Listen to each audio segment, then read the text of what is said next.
I'll rip your arm off. You know what? Get your ass back home, get in the gym, and figure out what the hell you're doing wrong. Why is it called the 5-point move? I'm frustrated with the way our Greco guys from the United States are treated because they are good athletes, they are good human beings that want to win. We got to help them get there. Hello and welcome to episode 21 of the 5-Point Move podcast. I'm Tim Hans, founder and senior editor of 5pointmove.com. And with me is my co-host, 1995 world champion, 1996 Olympic silver medalist, Dennis Hall. This is the first podcast of 2019. It is the first podcast back from, I guess you'd call it a hiatus. I think the last one we had before this was late August with the quiz game, the Wisconsin quiz game between you and Thielke. And so a lot has gone on since that time. There's been 1-2 world championships. There has been, I think, 1 or 2 tours. One tour, the Russia-Sweden Havisto Cup tour. And now we're in the new year. We're a week and a half or so at this point away from the Dave Schultz Memorial. Come February, there will be the ranking series tournaments in Europe. First will be Zagreb. A couple of some odd weeks later will be the Hungarian Grand Prix. And then before you know it will be the U.S. Open, since there's no other U.S. events happening in between then. So that's kind of where we're at. Hall, I was just talking to somebody about this. We were talking about Adam Kuhn's silver medal, and you talk about the run, how impressive it was. It was 4 matches, 4 pins. You know, everybody knows Kuhn's story at this point. He was the athlete of the year because of, I mean, in my opinion, he wasn't the athlete of the year just because of the silver. He was also the athlete of the year because I think people seem to forget that in order to become a world team member, he had to defeat the guy who's been on the last, 5 teams or so. And then you throw the silver medal on top of everything, obviously. He was an easy choice, I think, for the voting committee. But getting back to Kuhn in Budapest, I was talking to somebody last week, and we were talking about how it was like after one match, you know, he goes and he pins that kid. Then the second match, well, I think first match was Poland, second match was China, pins China. Then he's going against Germany, Edward Pop, who's obviously somebody everybody knows. And then Kuhn goes ahead and flattens that guy. Then by the time you get to the semifinals, you almost expected it. You know, just it seemed like there was that kind of momentum. But the final obviously didn't go Adam's way. Okay, he obviously didn't go his way. He got launched twice. Felt bad for Adam. But at the same time, that was great for Greco. You know, a heavyweight final that was explosive and exciting. So it was kind of bittersweet. It's like, yeah, you know, you felt for Adam.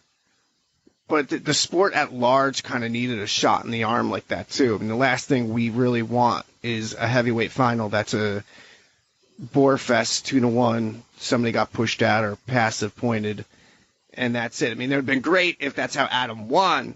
But if you're going to go down serving the greater good of the sport. Yeah, no, I agree. He had an awesome run at the tournament. You know, I know the finals he probably wasn't happy with, but you know what? You know, like you said, there were points being put up on the board, and that's what the sport's about. Win or lose, you go out there and you give it your best effort, and he did that the whole tournament. So, you know, proud of the, you know, way he competed. When he was going through training camps, you know, there were some struggles for him. You know, I was out at one of the training camps, and, you know, he was working on a lot of little things, and it all came together at the right time for him. He was very candid about that. I think people in the United States who think of Adam think of him as, you know, the guy in college, the killer, and as if he's, you know, Superman. And even though he has medals as an age grouper, this was a completely different deal, and his struggles were considerable. I mean, I heard an awful lot about him throughout the summer. And when he and I spoke after the award got announced, I knew this anyway, but the way he laid it out there, just fleshed it all out. The doubts that were going through his mind throughout the summer, the inner dialogue, what am I doing here? I'm going to get humiliated, and the mental toughness that he had to just suck it up and then perform on the day that it mattered is just so impressive to me. It says an awful lot about him in regards to his just his overall character. Yeah, it definitely. The thing is, the guy loves to compete. I just hope we can keep him on the Greco side and he doesn't go back to freestyle. What if, I think in a perfect world, this is what he would want. He was, when I talk to him, he's such a great guy. I don't put him in uncomfortable positions when we talk. He and I don't have a personal relationship. We have a professional relationship. So I don't press issues with him, and I don't nudge him in the arm. Oh, come on, what's going on? But I think he'd probably tell you that in a perfect world he would do both. My question to you is that plausible?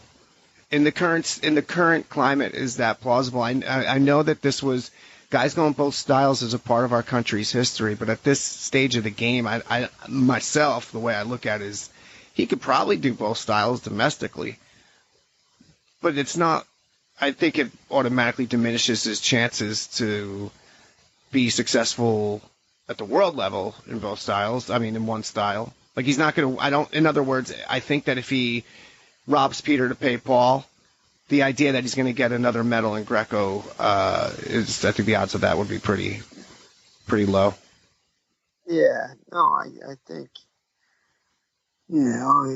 it's definitely a lot tougher when you're splitting your time and your focus is half and half. I think, you got to make a commitment to kind of pick a style. Not saying that guys can't go both styles, but you know what? If you're more focused on one, you're going to be better at that one. So, when your time is split, you just don't have all the time you need to put into the areas that are weak.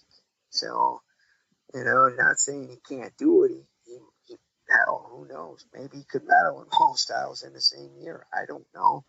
But, just kind of common sense on my end says, you know what? You got to pick something, and specialize. Just consider the fact that this is a guy who was, I know we just got done fawning over his silver medal, but that doesn't change the fact that he's actually really behind the curve internationally. It doesn't change that. As far as, there were a lot of guys he didn't meet up with in Budapest. Okay? Yeah. That's just a fact of life. Now, I will also defend Adam to the death when it comes to his draw. I don't want to hear anybody talk about his draw. Because unless you thought, and let's say if you're somebody astute, somebody who knows international Greco, and you know who Pop is, okay? Unless you thought Kuhn was going to beat Pop, then keep your mouth shut. Don't talk about his draw, because if you knew anything, you didn't expect Kuhn to beat Pop. I don't care. I'm sorry. I definitely didn't expect him to beat Germany. No way. I expect him to put up a representative effort. I didn't think he would get whitewashed, but I didn't expect him to win, let alone pin the guy. No, I agree with that. So I think, no matter where he's at, he's just got to look at, his future. He's got to think real hard about where he wants to go and what he wants to do. And he's a smart dude. The guy knows what he's up against and what he's facing. Hell, he could even probably go play professional football if he wanted to right now. So the guy's got a lot of thinking to do. Do you believe when it comes to Greco, the senior Greco program, the word that gets thrown around a lot is cultural. Cultural. Is it a cultural issue? It's a cultural issue. No, it's a technical and a toughness issue. That's where our issue is in Greco. The problem is everybody's teaching technique and you got to chain stuff together. Yeah, you do. But if you don't understand the base position of Greco-Roman wrestling, you're going to get your ass kicked. And you know what? Nobody teaches the base. Nobody frickin' has guys sitting still long enough so they can actually get the feel. And it drives me frickin' nuts. Okay? What I'm talking about is nobody understands center of gravity control. And if you don't understand that, you're always out of position and you're reacting instead of being able to attack. It's that simple. They're thinking we're not good enough technically. They're right, because we're never in the position to be good enough technically. We're always leaning. If you watch us wrestling the foreigners, we're leaning a ton. The foreigners know their center of gravity better than us. So you don't see this as anything that's influenced by the periphery? Nah, I mean, people just got to frickin' study their own body. Problem is everybody's chasing the next technique or the technique that's going to win them a world title when they don't even understand what the hell the position is, what Greco positioning is. Hopefully I'm making sense. It makes perfect sense in my mind. This is a topic you and I have discussed ad nauseum off the air. So I knew which road I was going down. I think that there is I don't want to say a countrywide disconnect because that's not fair. I think there's a developmental disconnect. I think that... Oh, man. Yeah. There's a huge disconnect developmentally. We're teaching kids moves. We ain't teaching them positioning. And until you teach kids the correct position where they can attack from 360 freaking degrees, we're going to continue to get our ass kicked at the age levels. I don't know. We'll continue this dialogue in the next episode, which will have a very fast turnaround. The one thing I was wanting to tell you, because I didn't get a chance to tell you this over the weekend on the phone, is that I don't know where I picked it up. I was reading some diet blog about it, so I wanted to try it. So I went on a diet that was all red meat, all meat, for like a week. That's all it was. Like, no, that's a lie. I was allowed to have, eggs. I was allowed to have eggs in the morning if I wanted them. But every other meal was a steak. I had porterhouses. I had T-bones. I had, what was awesome is that I had a prime, my father made me a prime rib. I went up north to go pick it up. Nice. No, it was awesome. So I was eating every meal. Bam, bam, bam, bam. Red meat, red meat, red meat, red meat, red meat. Yep. Okay? And then after, I'm tiny anyway. I don't know. What am I walking around at? I'm probably 62, 63, maybe. At most 63. Maybe. I mean, it was only a year and change ago. I remember one time I stepped on a scale. I was 131. Because I wasn't... I don't know. I was sick. We all were passing some virus around in this house for whatever reason. So I'm still really small, and I did this diet for 5 days or so, and I noticed there's no question. I'm not, and it's not like my work rate is high. It's not like I'm working out like a madman. I'm hardly even getting to do anything these days. Other than core program a couple times a week or whatever, push-ups for, in between writing or typing or whatever, I, go ahead, I'll do some push-ups or something like that. But anyway, that's not the point. The point is that, there's no question I probably lost, over the course of 5 days, I probably lost, maybe, I didn't weigh myself, but your body. You know when you know what I mean?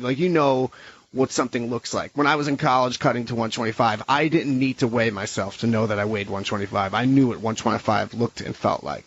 Yep. Okay. That hasn't gone away as I have ascended in age. So I could tell that I probably lost about a kilo or so in 5 days. It felt like that. You could just tell, like, the lats aren't quite as bulgy. Like you feel around like your midsection, it's like tighter. Just, the only thing is that, and I had more energy, but by day 5, dude, I was like feeling like mad hypoglycemic or something.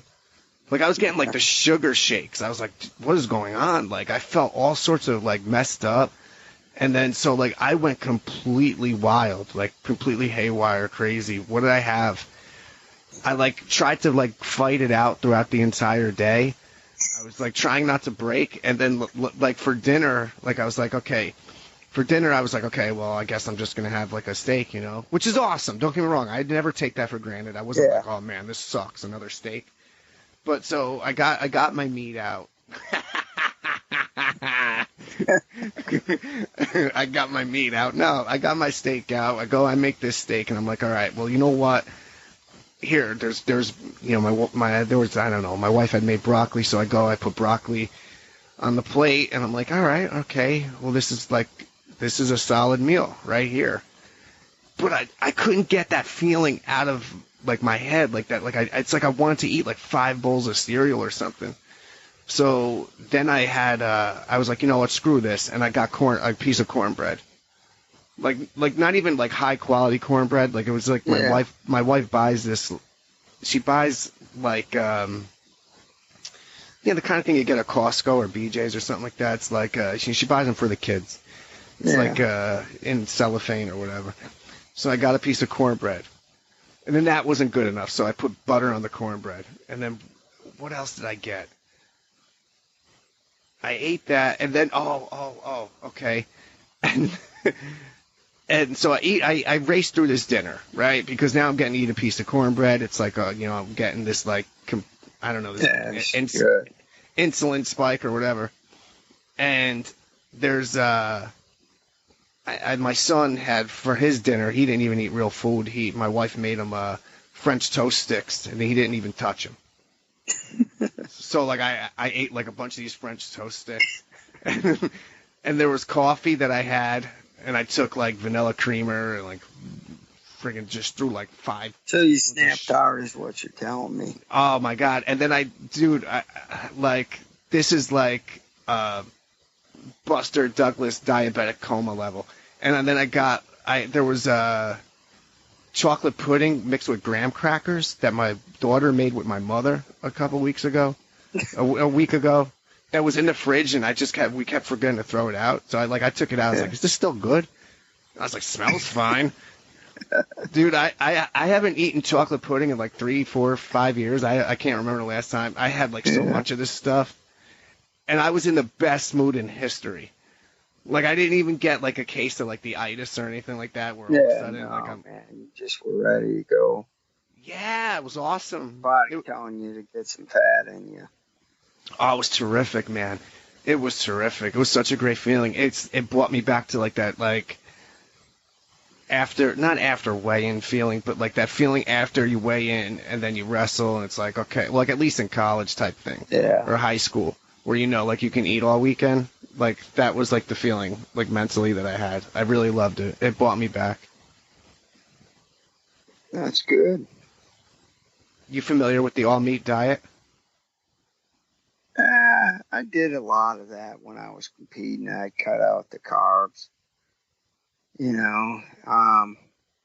I would personally eat a lot of red meat because my body functioned well with red meat.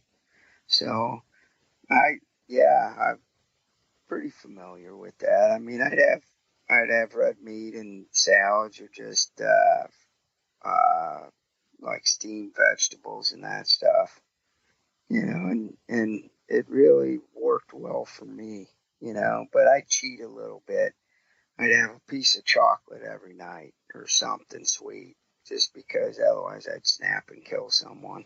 No, you snap and kill somebody anyway. What my question is that when you're having red meat every meal, I shouldn't be presumptuous. I don't know if it's red meat every meal, but let's just say, did you salt it up? Do you put a lot of salt on there or no? I just cooked it on the grill, and you know, I didn't really have I didn't use any steak sauce or anything. I just you know, it was good enough on the grill. You know, you cook it right, it's tender and just great. I mean, you know, so I did a lot of steak. Well, of course you did a lot of steak with your quarter beef and all that stuff. I can't stop salting the hell out of everything, man. I can't stop. I don't think it's that. I mean, to be honest with you, I don't think it's that bad. I don't. I mean, you know, as a athlete, when I was competing, I would put some seasoning on it. You know, what the hell? McCormick has an awesome seasoning, Montreal steak seasoning or something like that. It's freaking great. Gives it a great flavor. Also going on with you since the last time we recorded the podcast is that you accepted a coaching position at the Ohio Regional Training Center. How has that been going so far? When are you going back? Right now, I'm not sure exactly when I'm going back. Maybe end of February, beginning of March.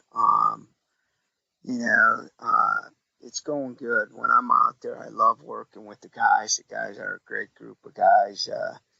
You know, just being in the room and being able to correct little positional problems with guys and give them insight on some upper body tactics. You know, it's opening up their arsenal a little bit better. So to me, it's been a blast. I think the guys enjoy having me out there with the mindset and the mentality of always attacking, always being in position, and you know, giving them a few upper body options, or just helping guys being able to defend upper body attacks is huge. Hand fighting?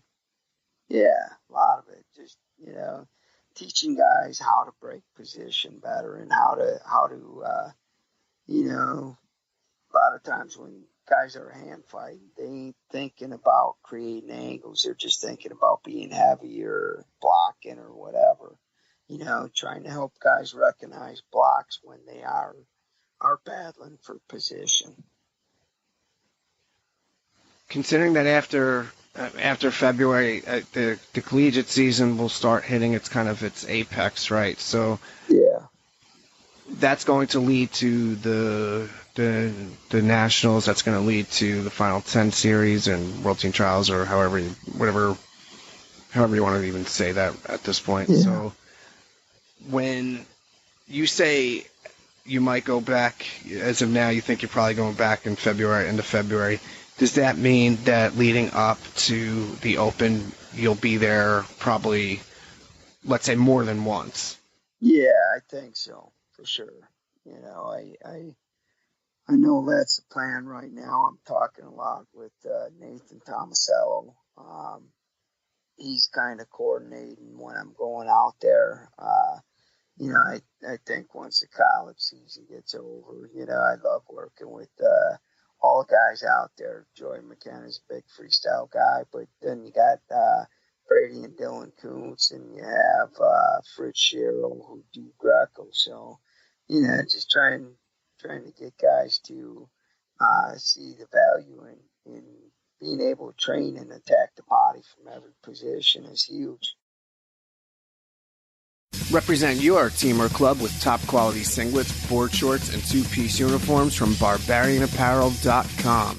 Get creative with team logos and custom designs that make a statement on and off the mat. Worn by the pros and trusted by national teams all over the world, Barbarian Apparel supplies wrestlers with the look and feel they need to conquer the competition. Team orders and discounts are always available. To learn more, stop by barbarianapparel.com today and save 10% off using coupon code BA10. Barbarian Apparel. Style everyone notices. Quality everyone respects. Okay, so that was the opening with co-host Dennis Hall. Look, it's the first episode of 2019. It is the first episode in a few months. And there was no way that we could go an entire program without mentioning Adam Kuhn's world silver medal performance. And more than anything else, I wanted to turn the audience on to Hall's perspective. In addition, we also had to talk about Hall going over to the Ohio Regional Training Center as a coach. That's a big move for Hall. That's a big move for the Greco program. And the more these RTCs start welcoming in talented coaches and opening their doors to motivated, talented athletes, the better our program at large is going to be. Now we bring in Paul Tellgren. A lot of the audience should be familiar with Paul. He was a two-time national team member. He wrestled for Northern Michigan, and he competed for the Minnesota Storm. Paul's jumped on board as a contributor for 5 Point Move. He is what we're calling him, the technical consultant, which is another way of saying when it comes to describing techniques, breaking down techniques, moves, positions, whatever other minutiae that is involved in our sport, he's the guy. He's also the author of our new column, Lightweight Bias. And on top of everything else, he's going to be handling the upcoming Minnesota Storm coaches reports with the one and only Dan Chandler. You could also look forward to Paul being involved in podcast episodes from now on. Then we bring in Max Nowry. Mad Max, 2018 national champion, took second to Hayeswinkle in the World Team Trials. Max recently had double hip surgery. We want to talk to Max about his timetable, and we also open up the issues surrounding 55 kilograms, how it is the most exciting weight, or at least one of the very most exciting weights in the sport, and upon its return last season, and how come 2020, it's again in limbo. So who better speak on that than Max? After Max is his teammate with the Army W Cap, the Flying Squirrel, Ellis Coleman, 2012 Olympian, 3-time world team member, 2-time junior world bronze medalist. And like Nowry, Ellis has undergone a procedure recently. He got his knee scoped. He should have a fast turnaround, but still we want to touch base on that. In addition to his knee, we also talk about his emerging recording career. So there, bang, bang, Nowry, Ellis. Then we close out with the axe murderer, the gunslinger, Minnesota Storm's Alec Ortiz. 77 kilograms. Everybody loves watching Ortiz wrestle. You'd have to be crazy, dumb, a moron not to love watching Ortiz compete. Because when Ortiz competes, you know something's going to happen. I mean, he's a wild man. He just goes for everything practically. I mean, he has his, his patented arsenal, that front headlock, among other things. And he's also one of the great guys in the sport. He's in the packed weight class. It's in a very interesting stage of his career. 2020 is right around the corner. So we want to, let Ortiz talk about how he feels going into what is a very important season. So there you have it. We're going to go back to back to back, and then we'll come back. How many times can I use the word back? It's like that. Can I fit it in any more times? That, along with my other verbal tics, it's just a mess. Either way, we'll come back to close out episode 21. Thanks for listening. Stay with us. We have former 2-time national team member and technical consultant / 5 Point Move contributor, Paul Tellgren. Yes, happy to be here. Everybody's happy to be here. There's not a ton going on right now. And look, this is the first podcast of 2019. We've had a bit of a hiatus since before the Budapest Worlds, in which case there was a lot going on. Now we pick up where we left off. It's January, and all we've got ahead of us right now is national team winter camp, or whatever amalgamation of the wording is, at the Olympic Training Center in Colorado Springs. And then there's a week break, and then the next week will be the Dave Schultz Memorial, which, whether fortunately or unfortunately, is the first senior event of the season for most of the United States Greco-Roman populace. So, Paul, I guess what I want to ask you first is, now, as a competitor, a lot of times throughout your career, you wrestled in the Nordic countries, Havistokop and Haparanda or whatever, in December. A lot of our seniors don't travel. And so this is now the Schultz is their first time out since the beginning of the season, which I guess if you want to say the beginning of the season, I hate even saying season because I know that in our sports we measure it, worlds to worlds. That's a season, but I measure it in calendar years, so it screws me all up. But it's how we have to do it for the casual base, the casual audience. But for the athletes in our country who do not have as many opportunities to travel, and this is their first event, and we are technically a few months in, is this a great time to start, or is this a kind of a disadvantageous time to start, given that you figure the Open comes up in April and everything else? Well, I'm a firm believer that mat time is mat time.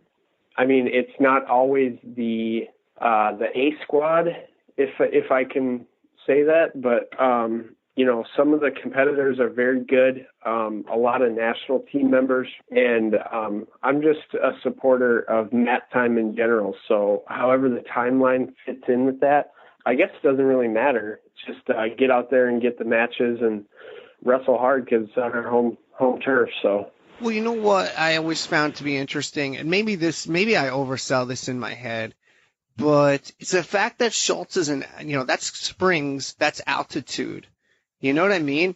And it's like you have people coming over. I mean, the OTC only has like a gaggle of full-time athletes at this point. So most of the people competing in this tournament aren't in altitude. And every time I bring this up, nobody takes it seriously. But to me, it's a big deal.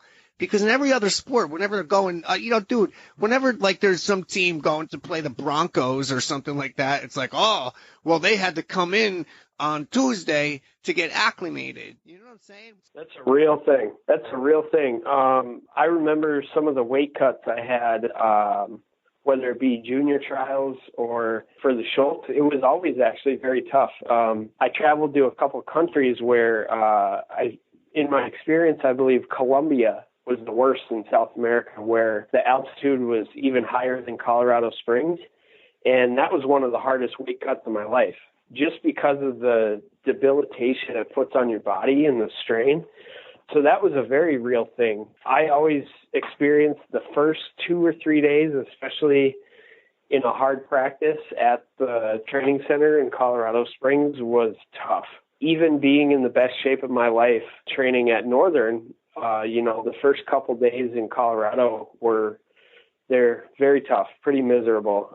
Just getting acclimated, and then once you were acclimated and your lungs blown out and you were ready to roll, it wasn't a big issue. But to somebody that's never experienced training in a higher altitude, it could be a little bit of a surprise for them. So definitely something to think about. And there's no easy way around it. The second you get there, you got to start working out hard, basically, because that's the best way to get ready for it.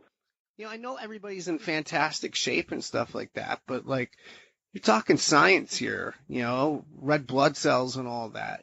When you go to somewhere that's in altitude, there's different cooking instructions on stuff, like boiling water. Yeah, I'm definitely a supporter of that. It's definitely a bigger factor than some people consider, for sure. It's 2019. Gosh, this was 2002, 16 years ago and change. But I remember the very first time I went to altitude, it was for a training camp in Salt Lake City, okay? So I didn't, I'm dumb. What do I know? And I remember we were on the flight, and on the flight with us was some woman's like college volleyball team, and some passenger, like some just normal guy who was probably like trying to scheme on the girls or something like that. He was saying to them, and I overheard him saying like, well, when you get there, it's going to be different because, it's in altitude and you're going to feel it and blah, blah, blah, blah, blah, blah. And that was something like I was like, oh gosh, like I didn't even think of that, you know? And I was in, like, you know, very good cardiovascular condition at that time. And then the first morning of the camp, which was the next morning, we had to wake up at like, you know, some dumbass time, like 6:30 and run 5 miles. Now, I was never a marathon runner type person, but 5 miles, like when you're in like really good shape, even if you're not like hardcore into running, 5 miles isn't that daunting. And that's easy. Oh, okay, no, see, easy's relative. Easy for you, maybe, but like, so anyway, we should tell the audience about our match after this. So, what goes on is that the next morning I wake up, you know, we meet at the training center or whatever. It's like a whole like group of us. And it's like, okay, we're going to run outside. We're running outside. It's September in Salt Lake City.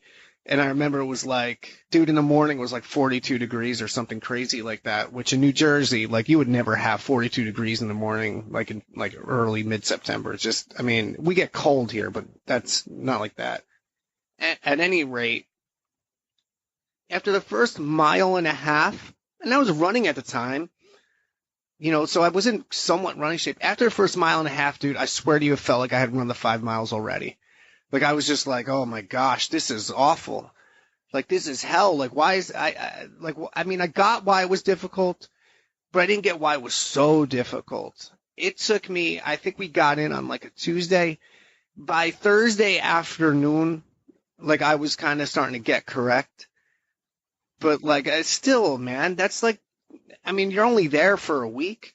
So 2.5 days of your entire trip are taken up by like getting used to it. I mean, maybe if you're an elite, like national level, world level, Greco-Roman condition is not that big a deal. But like, I could tell you, like, it definitely gave me a new respect for it. Yeah, that's about how long it would take, was 2.5 days till you would feel totally normal at practice. Do you know that they have Definitely. a supplement? They have a supplement that simulates like acclimation to altitude. What is it called? Oh my gosh, off the top of my head, I don't even remember. I don't know, but I'm sure it's not USADA approved. It's not. It even says on it. I think it's like okay. It's a blood doping or something like that. Before we like just delve in, and we're gonna have Max Nowery join us fairly shortly, I would presume. But before that happens, let's you know what? Because you're not going to do this with any sort of comedic element. Because what happened is that, like, really the whole genesis of this entire story is that even when you were a sprite, I couldn't tie your shoes, and then you got your hand raised and went on to establish yourself as a competitor, whereas I promptly really started my writing career.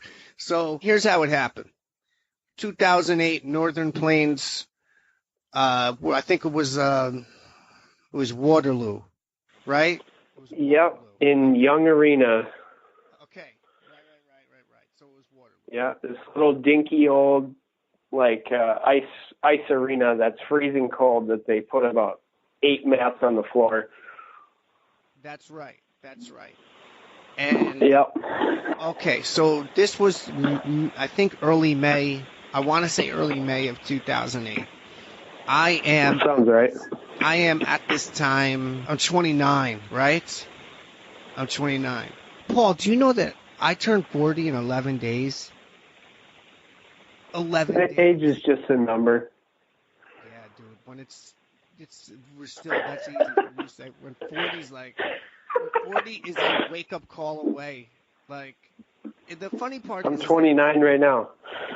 Yeah, right. You have your whole life in front of you. Mine's, the shade is starting to draw on mine. Yo, you know what bothers me? What really bothers me is that it's more of a topic for everybody else than it is me. Like, I don't care.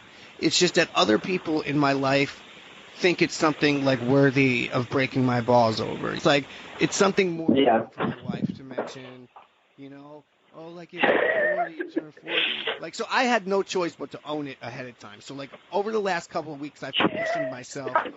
Like, whenever I have to, like, talk to my daughter and, like, go counterpoint with her, she'll, like, ask me some kind of ridiculous question. I'll be like, well, Molly, you know what? I'm a 40-year-old man. And, like, I was trying to, like, condition myself to, like, you know, be okay with it. Because and ultimately, I really am. It's just that everybody else, dude, like, I know it. And, like, I told everybody, I told my wife, whomever. First off, that weekend is Schultz. So I'm busy. My birthday weekend. Like, automatically, like, that, I'll be locked into Schultz and everything else.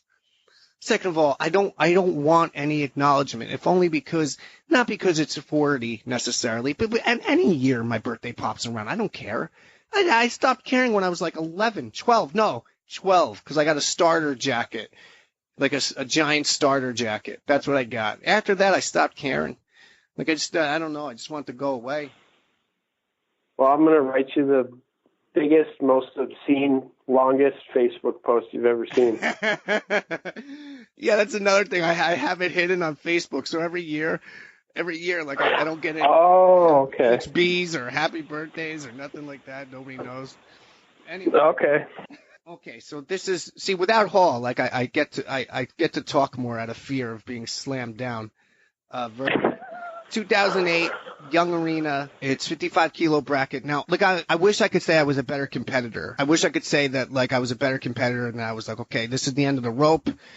I'm going to go, I don't care who's in the bracket. I'm going to go and I'm going to qualify for the Olympic trials. I wish I could tell you that, but really, I kind of knew that by now, like, I didn't have, and I'm piecing together, like, I didn't have it. Like, I didn't have the consistent training or the consistent partners and stuff like that. And I just, at this point, it's just, I love the sport so much, I still wanted to do it. But in my bracket, in our bracket, so I see I knew Nate was going because Nate had a bad open that year and he needed to show up to Northern Plains. So I knew he was going to be there way ahead of time. But I'm thinking there's probably going to be at least a handful of other guys. Instead, I get there, it's a 3-man bracket, and Nate the Grape over there, he got the bye, and it's you. I have no idea who you are, really. Not really. We have our match. Now, in all fairness, and in truth, you won pretty much every phase of the match. Now, the one thing that did happen is that I did get a reverse on you, okay? That was the reverse lift rules, where it was, 30 minute on your feet, 30 seconds. Now, you beat me up pretty much in the first period. I remember I tried a front headlock, and then you wrapped around me, scored, and I was like, okay, well, there goes my best move. And then I think you lifted me that period, right? If you remember? Okay. Second period, Hail Mary. I think you were lifting me, and then I just reached around you instead, and somehow or another, I was blessed and fortunate enough to get you up and over, and I scored, and I got that period. And then the second period, you closed the deal. Didn't you headlock me? I don't think so. I mean, I would love to tell you that's what happened. Oh, I thought you headlocked me. Oh, man. And then that pissed me off, so that's when I decided I was going to bomb you. Yeah, you did.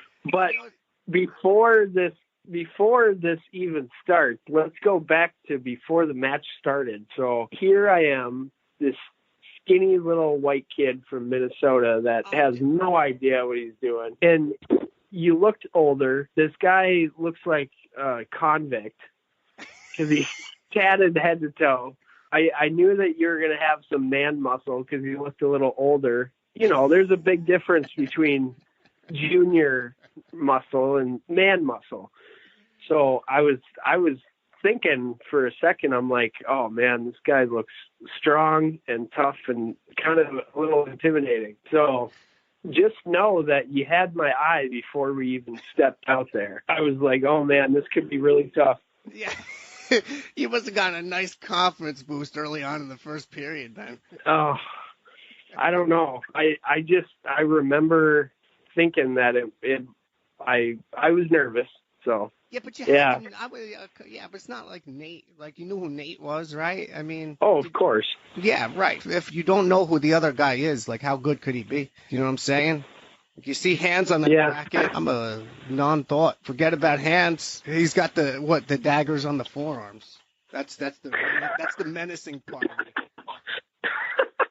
You know what the best part about the daggers on the forearms is that I got those tattoos. I mean, I was a young man to where I am now, but I wasn't your age at the time. I wasn't 18, 19 when I got them. I was already writing and editing. I had on the cusp of finishing my degree. So I wasn't a moron. And the way I thought of it was, you know what, because I had in 2002 or 3 or whatever, you had people saying don't get tattoos below your elbow. You don't want them on your forearms, because then what that means is in a professional environment, you're going to have to wear a long sleeve. And I was like, I don't care. We're gonna go for it, man. We're gonna go for it. Now nobody cares. Now please. I got 12 all over my arms, and everyone's like, "Oh, those are cool. What's that mean?" Right. You have guys in offices now with neck tattoos, for crying out loud. You have girls with women with purple hair, blue hair. Nose rings are not even you don't even look at a nose ring anymore. Nose ring? Who cares about a nose ring? I mean, who pays attention to that anymore? Back when I was in high school, somebody had a nose ring. They were it's like they came right out of the Lower East Side of Manhattan. Ooh, Now a nose ring, every suburban princess in the United States has a nose ring, for crying out loud. Those little tiny studs. Ooh, I poked in the nose. Look at me. You can do whatever you want. Look at all those hipsters in Brooklyn walking around with their skinny dress shirts on and the suspenders, and they got all sorts of tattoos of alien spaceships and whatever else. Oh, the youth of America.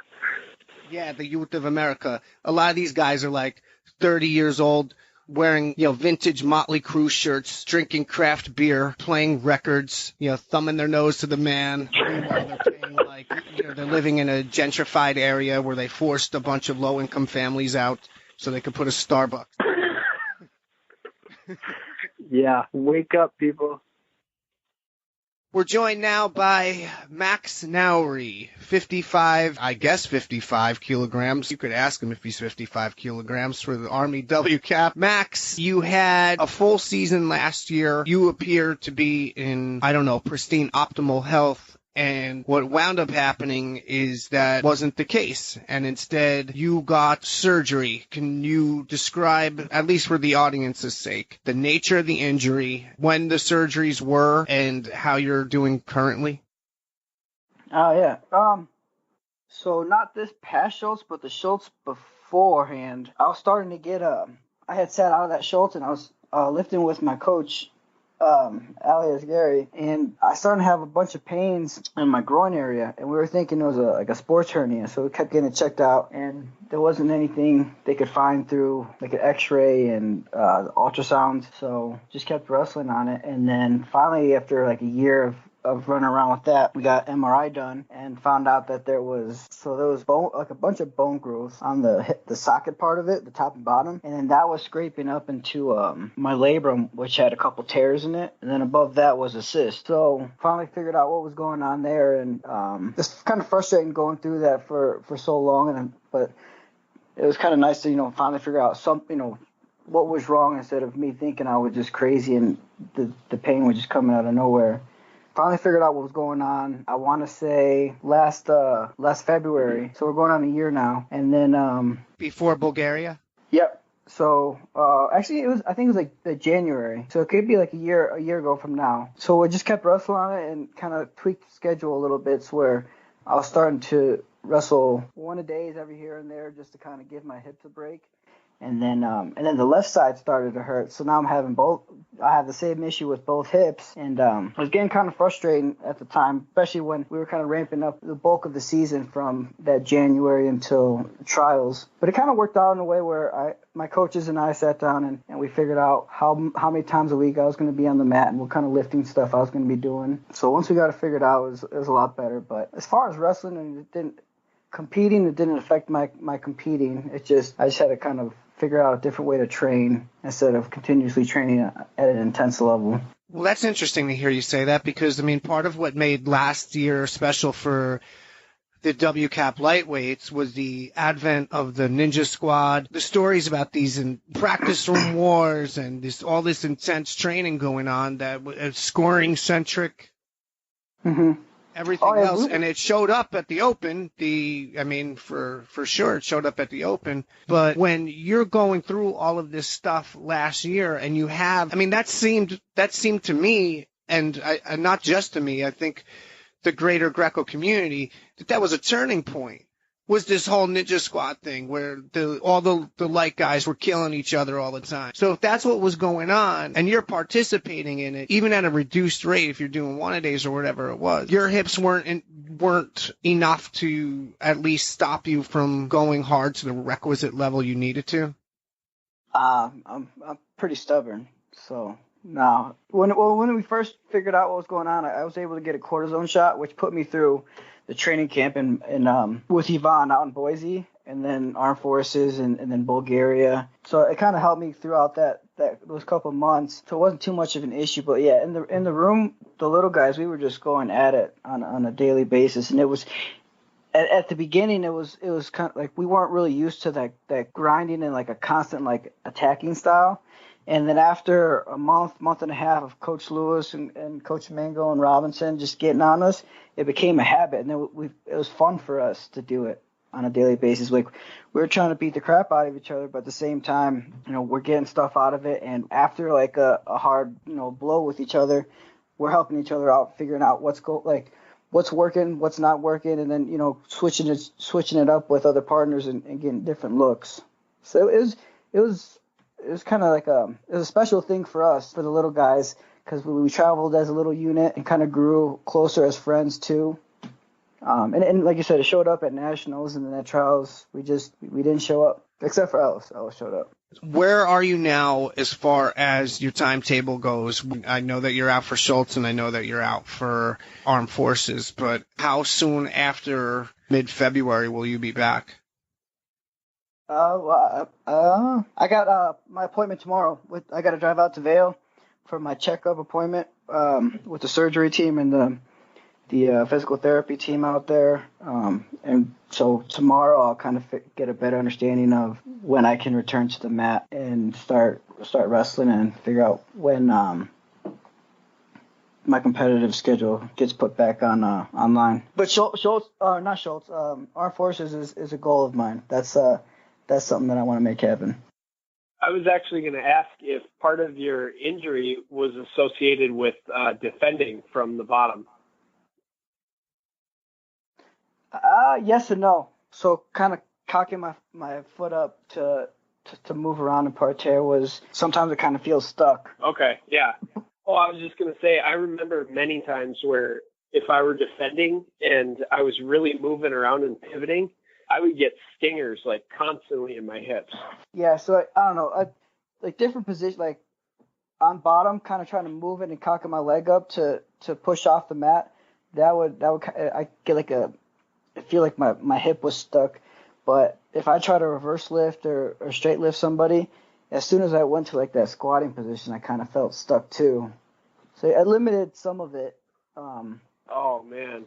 So there were movements that it bothered, but had it not been for that, like when we went to Germany, I sat out half of one of the parterre practices, just sitting there watching. I was watching Stig from Norway and Spencer wrestle around a little bit in parterre, and something out of 10 years being on the senior scene, parterre just clicked, and I came back home and I was excited to wrestle parterre, and my movement just got a lot better. So I don't know.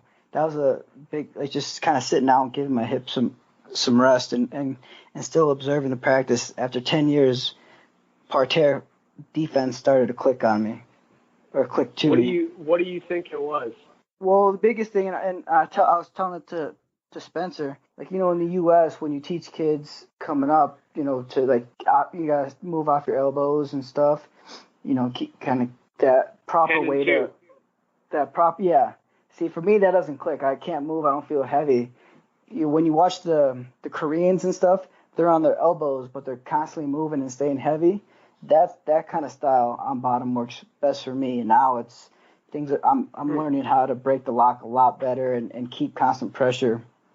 So that style that, being on your elbows and whatnot, that's frowned upon, that's what works best for me, and it makes me move more because, when you're on your elbows, you got to stay ahead of the top guy.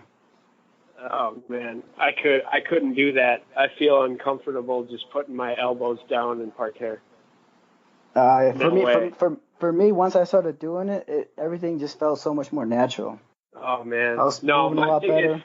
My biggest breakthrough was when Yvonne taught me my freshman year to act like I was on a wire. So if you're looking too far one way, you're going to fall off to the other side, etc. So basically just like let the guy on top dictate what side he's going to pick and just stay loose with it. And I mean, that was a big turning point for me. That's what I teach my kids. I'm like, don't even pick a side. Don't turn your head. Look towards the direction you're crawling and defending, and stay centered, stay balanced, like you're on a wire. Well, that's one of the best part about wrestling is there's different things for different people. One thing's not going to click for five guys in a row. Everyone has their own special blend and mix to each move and position. Yeah, for sure. That's cool. How about body type? Well, yeah. Yes. For Paul, he's got wrestling him sucked at being on top because you'd have a nice tight a high gut or a mid gut, and then as soon as he moved a little bit, that lock would go all the way down to like a low gut, and then he's sitting there moving because of the way his torso was. It was like he had like a really skinny waist. So as soon as he moved you off that mid gut, now your lock's all loose, and then he's breaking it right away. He was one of the worst ones to wrestle with. Are you serious? Well, parterre might have sucked for you, but you know what feet wrestling was like for me? With you and Spencer and Nate all being shorter and stronger than me, or not stronger, but like more compact. You know what I mean? Yeah. You and Spencer were the worst. I hated it. It was like I racked my brain from 2008 until trials in 2012 about how to take you down or throw you. And I mean, I left practice so many times, like, I can't fucking take this guy down. Like, it was so frustrating, especially, I mean, you and Spencer, and then Ryan Hall, too, my freshman year. That's what he's got the little crocodile arms, man. And he was strong, too. But, yeah, it was like I could wrestle open and free with somebody like Jesse or Dimitri that were like more my body type, but wrestling you little short guys, that was hard. It was really hard. How about this? Is the return of 55 kilograms. It's still a big deal. And the worst part about it is, and Max, I don't know if you read the watch list with 55 to 60 kilos, but the worst part about 55 kilogram is that even last year, from the open to the trials, there was legitimate growth in that weight class. The worst part about 55 is that by the time, like this year, I expect it to be an even better weight class than it was last year. And the worst part about it is that it goes immediately into limbo come 2020, which is a problem. It's a big problem because 55 kilograms is the most exciting weight class in the fucking sport. It was before it went away, and it certainly was this year in Budapest, except for Stabler's matches, I guess. Yeah, he's a beast. Yeah, it's a big deal. It sucks. I mean, I wish it was still a legit weight class because it should be. It is a legit weight class. Shit, what sucks is that the men and women's freestyle, the lightest weight class is the Olympic weight. Yeah. I just think it does a huge disservice because when I was competing, you basically the next year took 55, combined it with 60, and whoever could make the weight at 59, like Stieg, he's huge. He was huge. And now all of a sudden he's making 59. It just changed the entire landscape of the whole two weights together. So I don't like it. And then you got somebody like you, Max, that like 55 was a perfect cut for you. and now you got to wrestle 59 kilos. It's like the biggest thing I could think about it is it's a tease because they reintroduce it and it's nice. I can't complain because it's better than nothing. But you get it for 2 years and then you got to make there is no decision to make. You got to go up because there's no other option to go, and then after that go back down to 55. So for now, it's kind of like a tease for the little guys. It's nice at the moment, but come that Olympic year, everyone's got to move up. But at the same time, everyone's gonna have to make scratch weight twice, 2 days in a row if they still stick to that. So I don't know. I don't think it's gonna be too much. It's 60 kilos with 2-day weigh-ins, scratch weight both days, is a hell of a lot better than 59 night before weigh-in, so I can't complain too much. Paul, how would you approach it? Do you see it the same way that Max would? Let's say you are still competitive and you are a 55 kilo guy. Would you feel like you're basically having it ripped out from under you come 12 months from now? Oh, yeah.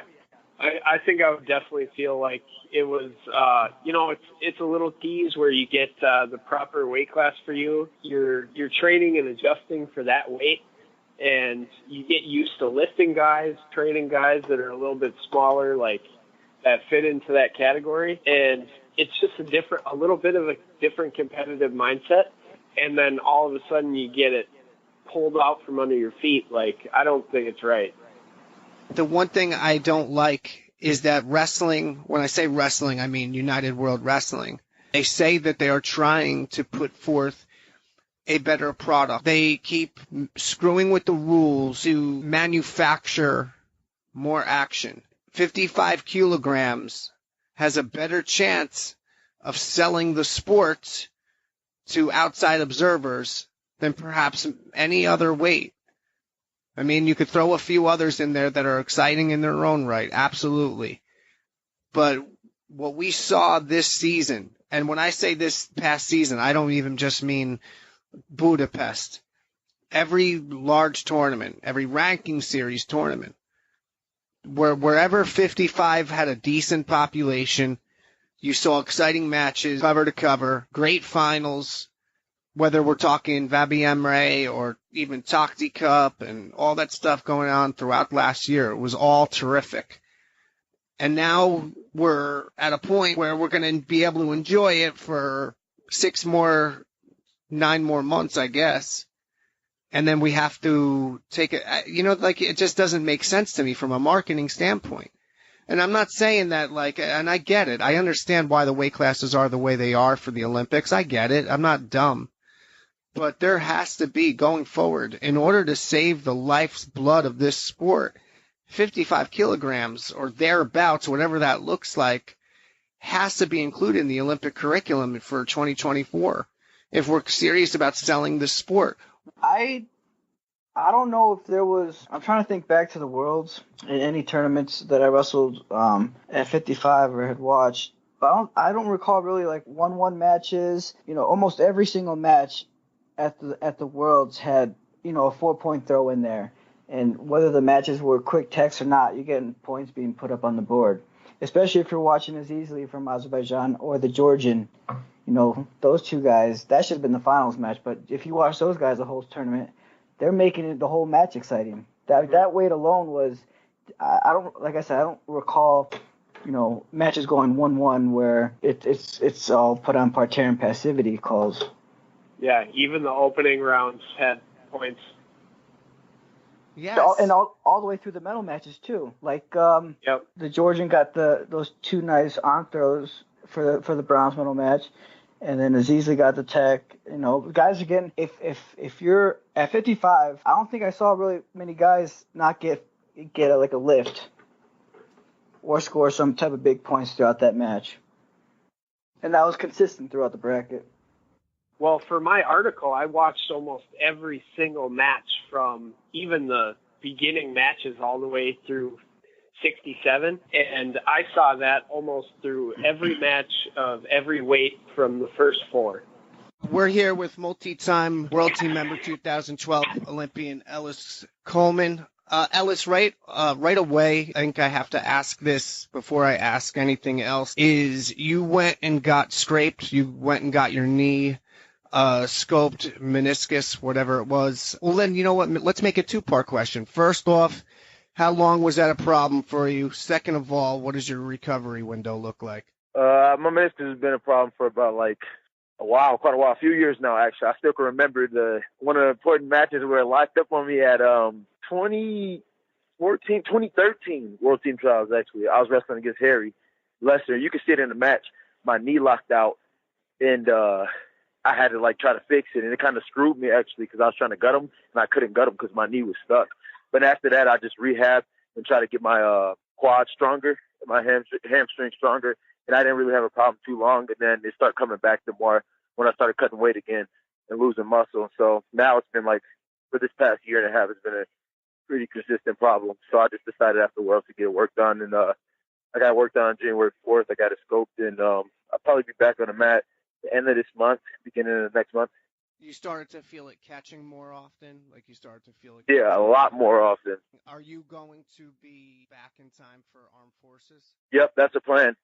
I kind of actually planned around that. There's plenty of time, to be able to get it, but I wanted to make sure that I was back for Armed Forces, to be there for my team, because we had a lot of guys injured, and that's pretty big. It's pretty important for the Army, to keep that win streak going. Right off the bat, 2 members of the Ninja Squad are out. So there you go. Yep. Does it bother you that you're not going to make it to unless I'm wrong, but I'm going to go ahead and presume you're not making it over to Europe for the ranking series tournaments? No, I was. They had me put down initially, and then this week they took me off.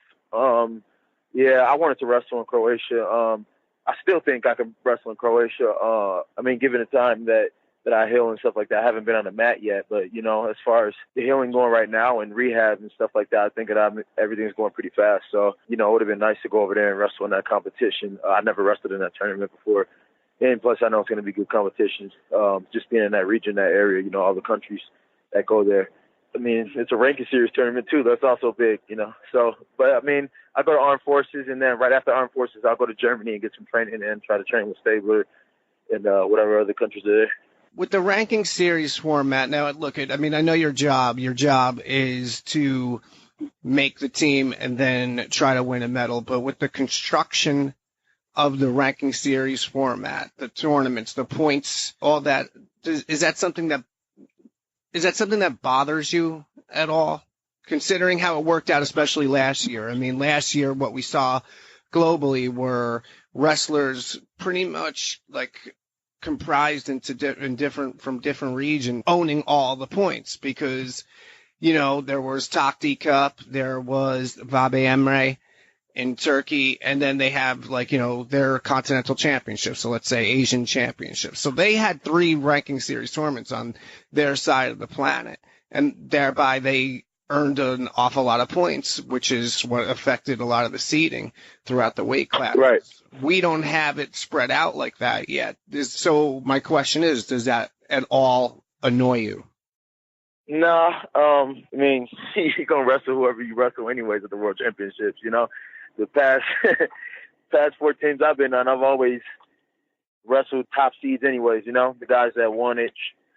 Pretty much, yeah, every year I wrestle the guys, that were on my side, the guys that won it and got the medals. So, you're going to wrestle those guys all the time. So, you got to get ready, get used to beating those guys and winning those big matches. So, at the end of the day, it is what it is. Well, that was kind of where I want to go next. And, first of all, it must have felt good to take out Lithuania first round. I'm imagining. Yeah, that did feel good. That match was crazy too because he got off to a hot start. Not in my mind. I didn't have. Yeah, it wasn't any doubt in my mind, that I was gonna lose that match. But I was down in parterre for so long, and then he kind of caught me at the end of that and got a quick little throw on me, a reverse. He did get a lot of time, and he was really trying too. Yeah, just when I let up. Yeah, he was going back, hopping back and forth and trying. He tried multiple moves, and so just when I let up, he got me. But you know me, I always think that I can win until the match is over, until they raise somebody's hand. So I just kept wrestling, and then I put him in a position. I was trying to lock up a body lock, and then he tried to throw me, and I floated the throw. You went against whom I consider to be the best pound-for-pound wrestler in the world in the next round, in Artem Surkov. When he usually wins, it's dominant. Like, he didn't have a ton of bad matches this year. He looked fantastic just about everywhere he went. And you out-wrestled, out-hustled him for virtually the entire match, with the exception of that passive sequence in the second period. Was the loss immediately mind-numbingly disappointing? Yeah, because, I mean, I felt so, like, in that match, I felt so, like, I don't know, like, I mean, like I was forced in a pace. Like, I was on top the whole entire time. And this tournament made me realize no matter what you do, they're going to put you down. You know, it's going to be 50-50. That's just how the international reffing is. You know, you can be totally dominant on your feet and pushing the guy around, and without scoring, it's going to be 50-50. And yeah, I felt really dominant. Just like, I didn't feel threatened at all by him. I mean, on my feet, not at all.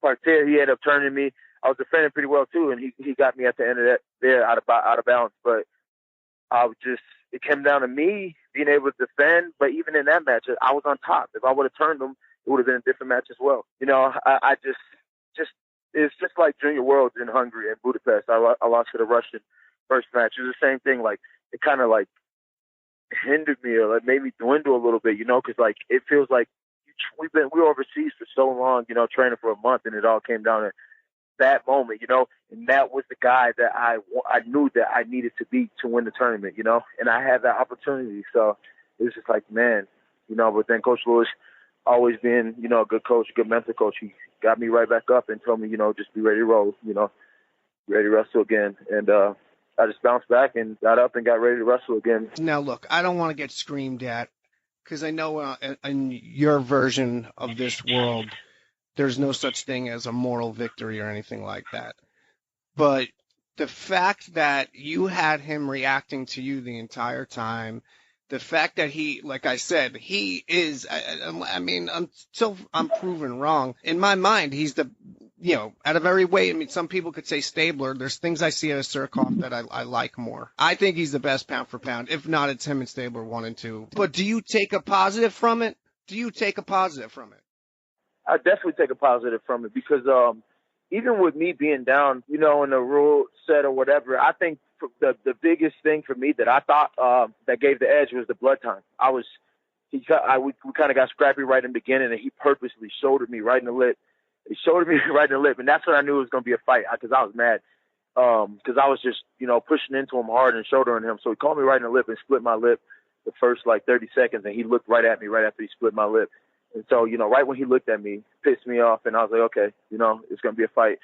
And so that, you know, and then consistently going back to the corner, getting my mouth clean, back to the corner, getting my mouth clean, it kind of is just like, I knew he was tired, and it was taken away from the match. You know, it was giving him time to recuperate and get his energy back. That was the biggest thing for me, just all the blood time. It's about 6 minutes of blood time. I should have been, they were giving me more time than I was supposed to have to try to not DQ me from the match. And, yeah, he just had a lot of time to recover. But, yeah, definitely take a moral victory, because, you know, I knew that I had him on the ropes. I knew that I definitely could beat him. And just thought all the time, you know, it had something to do with it. But, I mean, at the same time, it's the World Championships. And whatever he did, it worked, you know, because he got a gold medal and I didn't. So we are in January. I wouldn't say you're on the sidelines necessarily, but you've had some downtime, I guess. Now, look, your reputation preceded, okay? So we have a lot of mutual friends, and the mutual friends we do have told me on and off for, I don't know, seemingly years, how you're a gifted rapper, that you've beaten, like, signed, I guess that's what you'd say, right? Signed rappers, yeah, freestyle battles, and all this other stuff. And now you have recorded, there's a couple of video clips. What's the song? Different Breed? Is that what it's called? Yeah, Different Breed. That was the last song that I recorded, the first one. Does this musical side of you, which has been a part of you by all accounts, has been a part of you for a long time, but at this current moment, does this gives you balance? Yeah, it definitely does. I've always been a music guy, so I know you guys see me like every single competition. Like I'm either dancing, or making freestyle videos or nothing like that. But I use music to like control my emotions like all the time throughout my life. It definitely keeps me balanced. Like not even with just wrestling, but with everything in life, all adversity and everything that I have to deal with. But it's more than just some creative outlet for you. It seems like it's also a pursuit, like a legitimate pursuit. It doesn't seem like this isn't the same thing as somebody painting or building models. Like this is different because this is performance. I mean, this is exhibition. Most definitely. I actually always had like you said, I was big on freestyling, and I used to have freestyle competitions with other guys. Other rappers and other people just generally, when I go out and stuff like that. But I never actually recorded music before. I always wanted to, and people always told me to after they heard me. And they just told me that I was pretty good. And so, after this World Championships, I was like, you know what?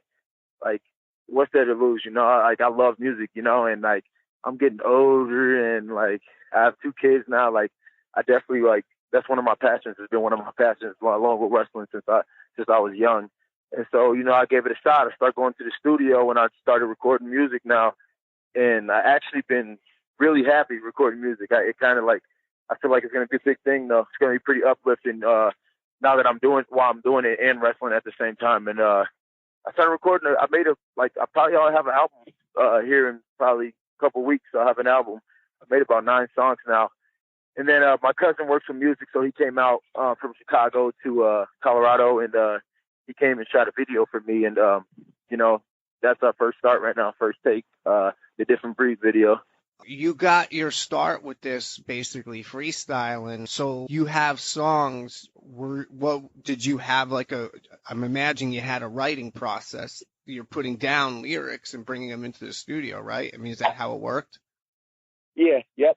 So I didn't freestyle these songs, so what I do is I'll listen to different instrumentals, different like beats on YouTube, and as I'm listening to them, whatever comes to mind, I'll start writing, and then I'll sing it or rap it in my head, and if it doesn't sound right, I'll take it out, and then put something else in, and just along the way, just keep listening to the track over and over and over and over until I get what I like. And I'm pretty fast with it, so I normally take hour or 2 hours and to make a track, and then I go and record it that night. Every single track that I've made so far has been in one day, same day.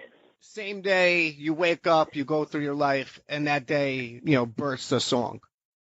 Yep, same day. I go through exactly how you just said it. Go through my day, go through my life, and then I'll go listen to some music, and then listen to a track or a beat, and I'll be like, oh, this sounds good, and then I'll listen to it and go to the studio, record it. And so one of the reasons why I was so consistent with it, I was so persistent with it, I stayed along with it, was because I was getting good reviews from it, actually. A lot of people, because I record at my barbershop, but a lot of people, they were playing my music there, and everywhere, every time someone came in, all the people were listening to the music, and they're asking who was on the track, who was that rapping. And a lot of them thought it was professional rapper, a new rapper that they never heard about. And then, the barbers would be like, that's him, that's that guy right there. And everybody kept coming up to me and just telling me, man, you're really good. You're really good. You need to do something with music. And so right now, 100% right now, it's like I've been battling in my mind, because I'm still wrestling, obviously, but I also really want to do music. So it's like, I'm going to try to do both at the same time and see where it goes. So, but I'm definitely putting a lot of time in my music too now. Well, this is the same thing almost that Joe Rao goes through, because he wants to do comedy, but he has his career as an athlete he has to manage. So it's right. push pull. You can't spread yourself too thin, but at the same time, you have to do the things that make you, right? Right. And I think that, like they say, a lot of people try to say, you can't do two things at once, because you can't be 100% involved in one thing, if you're doing 2 things at once that you really want to do. But, I mean, at the same time, I don't know, I feel like the music is uplifting, and it's soothing. It makes me more comfortable, and it makes me feel better, when I'm doing it. And I don't know, who knows? I think that it'll help out if anything, because I always feel good when I'm releasing music. And it makes you a better wrestler, Ellis. It makes you a better wrestler. Probably makes you a better father and husband. That's what I think. But I mean, who knows? Everybody has their opinion. All right. Well, look, you go do your grocery shopping. Everyone who listens to this can hear the beeping in the background and everything else, checkout or whatever. I don't know. So, all right. Look, it was good to touch base with you, Ellis. We'll talk again soon, man. Likewise, man. I really appreciate it. It's always fun talking with you. Later. All right, we're here now with Minnesota Storm's Alec Ortiz, the gunslinger. The gunslinger, which I think is it's got to be like the top 5 or 3 best nicknames I've come up with, because it fits you really, really well. Like, you are the Greco equivalent to Brett Favre almost. It's like you're going to score big points, and, like Brett Favre would throw an interception or two, and Alec Ortiz throws an interception or two, and you would rather wrestle that way than, play the game, close up. We could just pummel here for a minute. Just a minute. We could just pummel, pretend like we're trying stuff, but we're really not. But not Alec. No, not Alec. Alec, I don't know if you'll have a tombstone. I don't know what your plans are when you get ushered into the afterlife. But if you have a tombstone, something like that's got to be inscribed on it. Like, at all costs, you at least tried to score. Yeah. Alec, 77 is packed. You're part of the reason why. It's a very deep, deep field. 6 1/2 to compare whether 77 is the deepest or 87 is the deepest. Both are two of the strengths of our country's program. When you look at, now I'm not asking you to match yourself up name by name with everybody in your weight class, but when you look at 77 as it stands now, leading up into the penultimate year before 2020, what do you see as far as the weight classes, like relative strengths, and you know what, if you can spot them, weaknesses? Well, we definitely have a lot of experienced guys and guys that compete really well against each other. I feel like there's a lot of exciting matchups in the weight class, regardless if one person is forcing scores or not. But I don't know. I'm excited to just get in there and wrestle again, because it's been so long. With trials being so early last year, getting some live competition is going to be fun. So I don't know. I think I'm excited to get in there, see some of the guys that are maybe moving around weight classes as we're getting closer to the Olympic year. We're going to start condensing, so guys are going to get bigger or smaller and, try and fit themselves into those Olympic weights. So I don't know. I would say just exciting. I'm excited to wrestle some guys and get some matches in. Your run at the Open last year was pretty memorable. I mean, you lost to the same wrestler twice, and that's Cody Pack. In between there were some incredibly thrilling matches that you had. Big wins, Hooker and Mueller and Porter. And look, I don't know how you weigh these things. I'm sure third sounds better to you than fourth. But even with that, I would have to think, at least at that time, that performance had to have been big for you, because it certainly caught a lot of attention, particularly because of what you did on the backside of the bracket. It was one of those things that, as it was happening, I 100% was not prepared for it in terms of nutrition. I did not pack anything with me. I didn't have any Gatorade.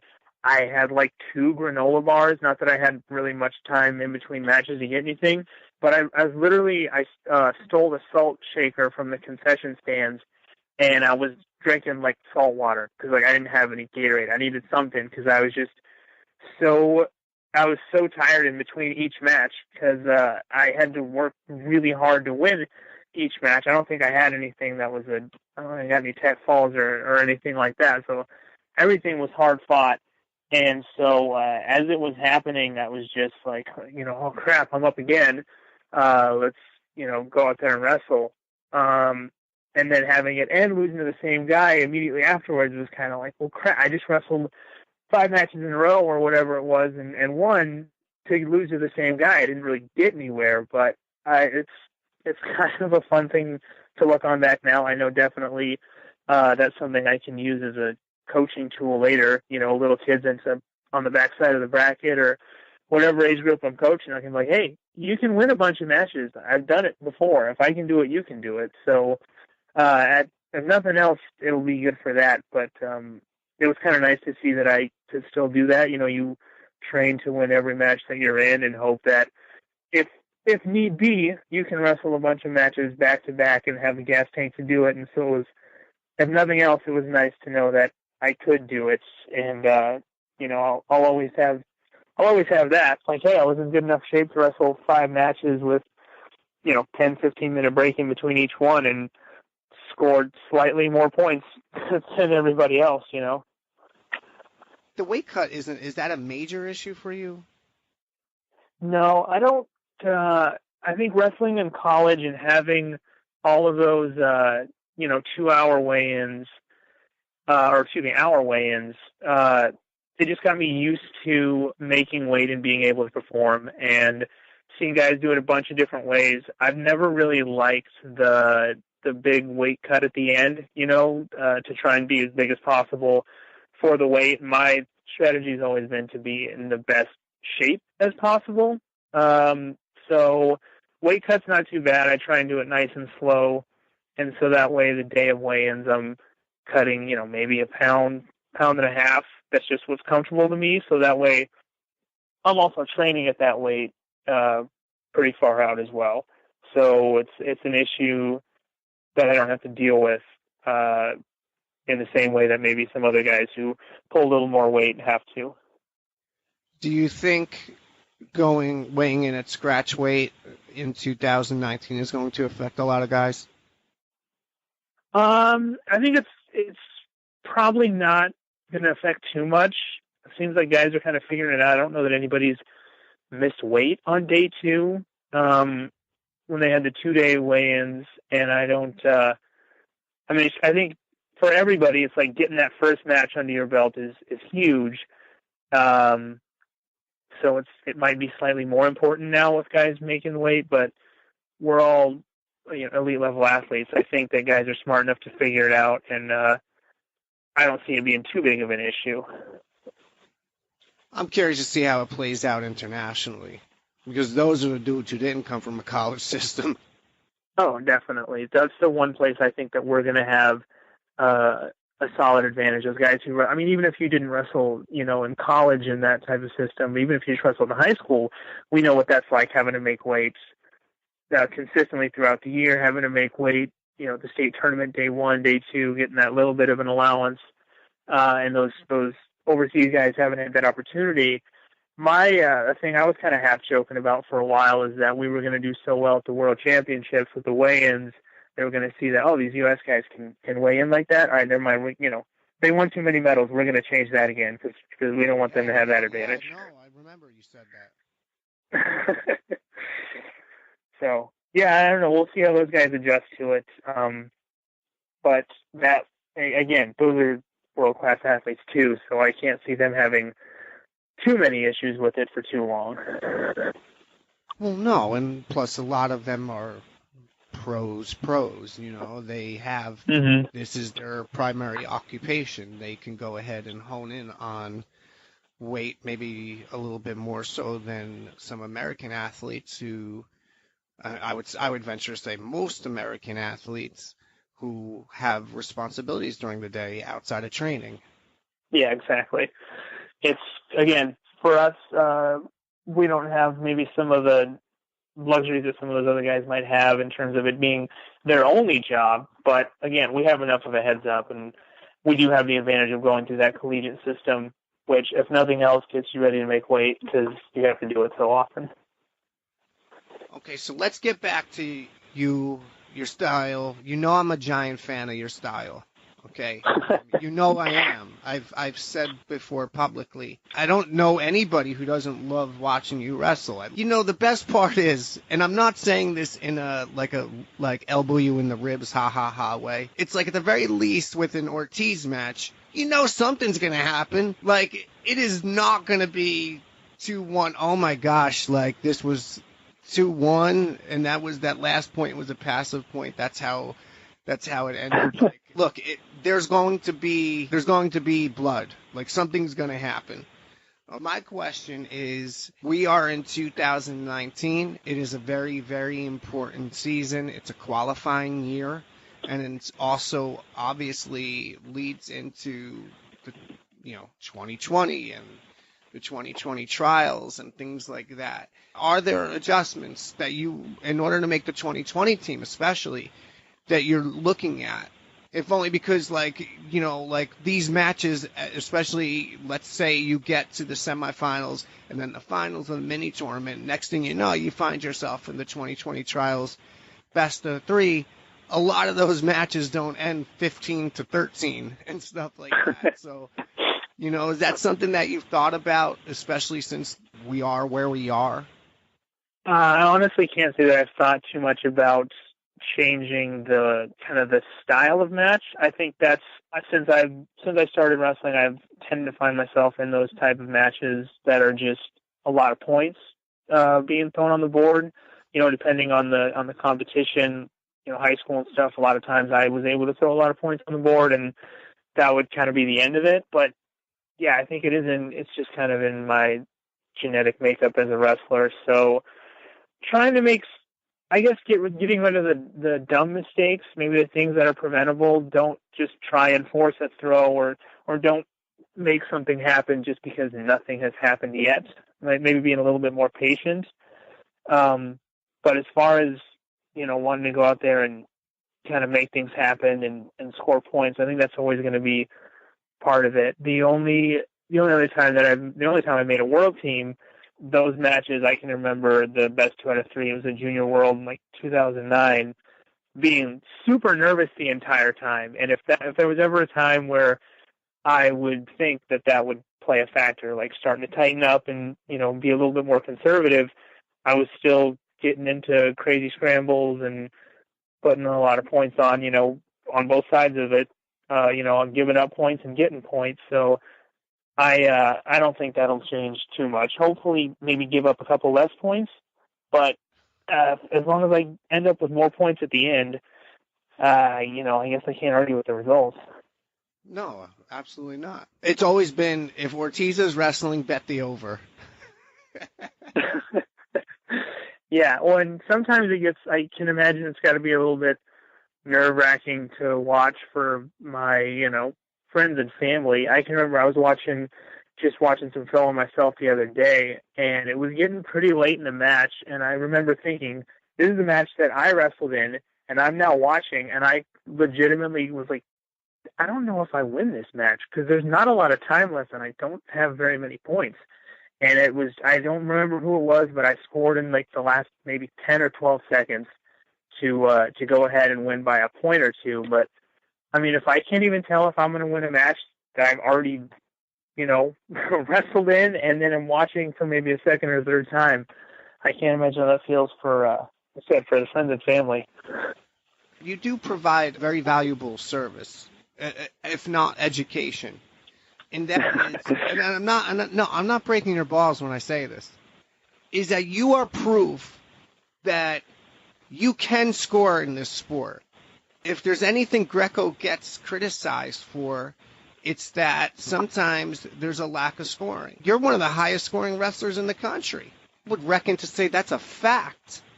I'm sure if I was so motivated, I could go back and parse all your matches from over the last bunch of years or whatever and come up with a very high average.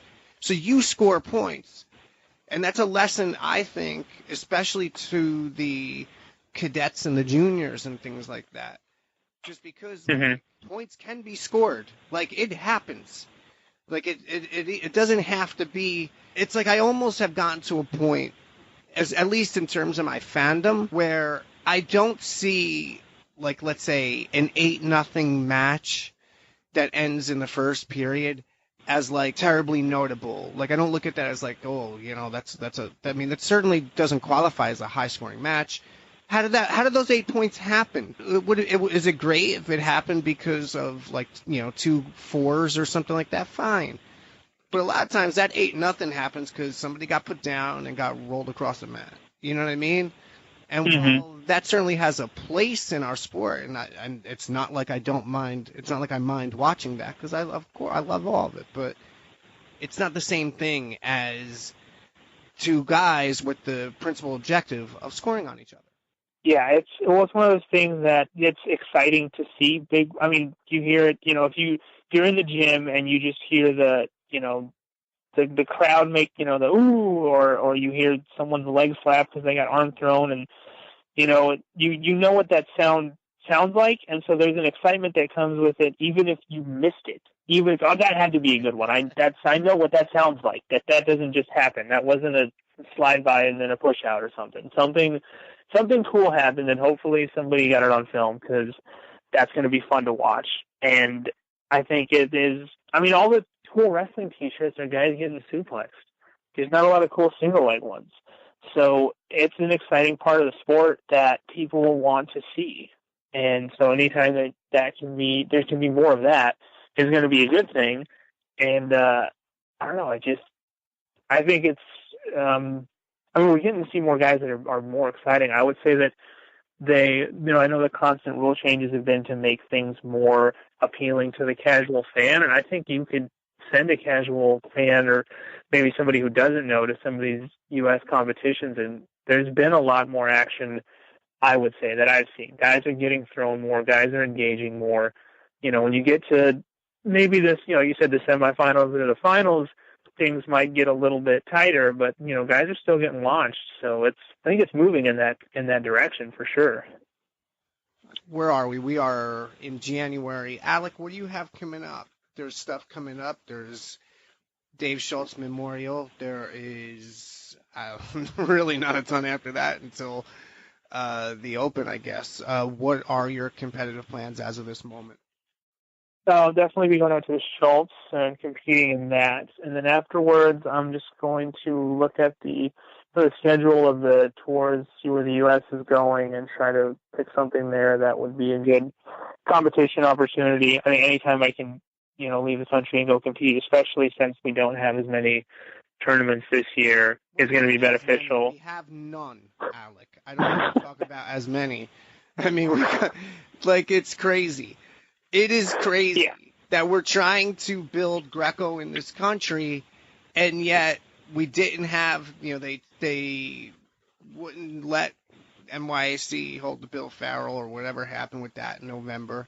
That meant the first event of the year for most of the competitive base in the United States is the Dave Schultz Memorial. There's obviously not a Bill Farrell to bridge the gap in the spring like there was last year.